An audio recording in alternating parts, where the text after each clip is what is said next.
Are you feeling more comfortable or more confidence in today's teaching practice? Which one you feel that you get the progress if you compare with yourself next week?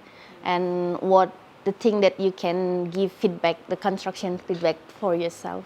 The most challenging thing was to, like I mentioned, sit in the stillness without joining the asana. So just observing, and then I noticed my brain was, are they doing it right? Should I help? You know, like I noticed many layers were popping up. Right. So it was a whole process to go through. But I really liked it. I felt not nervous, which was also a good sign. And just like last week, I just started with the idea, I'm here to learn. Making mistakes is okay. I did make my preparation, but I will forget stuff, I will say new stuff. And I really liked it, yeah. So a good experience. You did it really well. Thank you, thank you. For Riska? This is more confident and more learning experience that I can move like peaceful warrior. I can enjoy the flow. I think I make more progress. Giving more attention for the student. I'm focused to With your notes?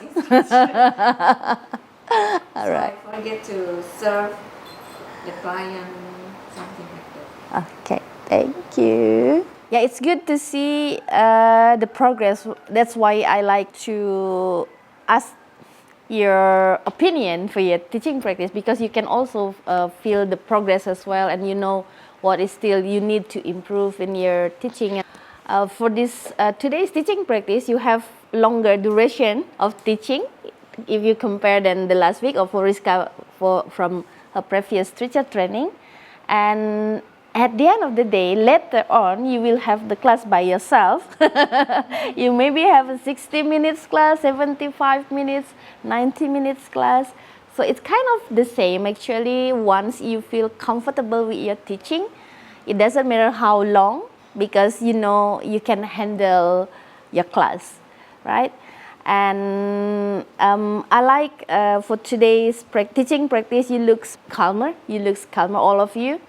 If we compare from next week as well, and for Riska, I know she never had teacher training before, and from her first teaching practice, she was really struggled to give the instruction. So that's why yesterday when she voiced her concern, I said you can just make a written instruction. It doesn't matter if you have to read your instruction during the class.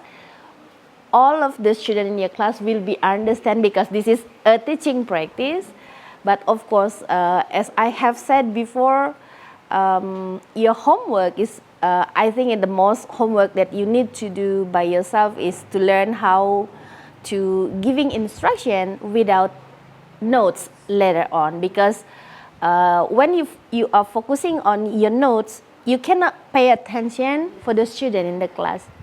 And even though you have, you make a note, you need to read from your notes, but make sure take some time to make eye contact with your student, because it means you give your attention to the class. The same as my feedback with Gizel, when we read from our notes, usually the pace of our speech a bit faster, because you just read. You don't need to think about the instruction.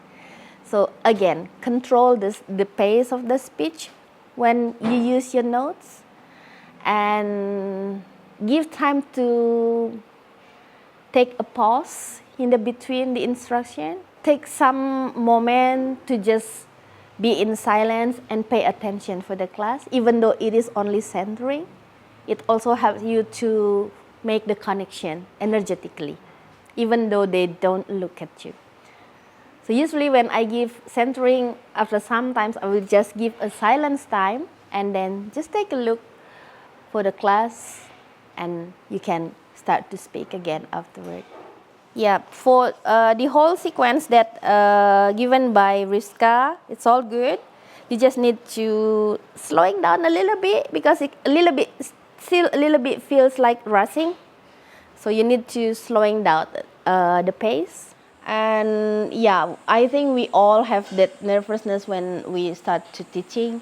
But maybe it is something, if we say weakness, we have the same habit that we sometimes talking like mumbling.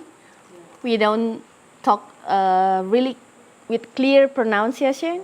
You both also put a lot of attention to the class. It is a really good thing.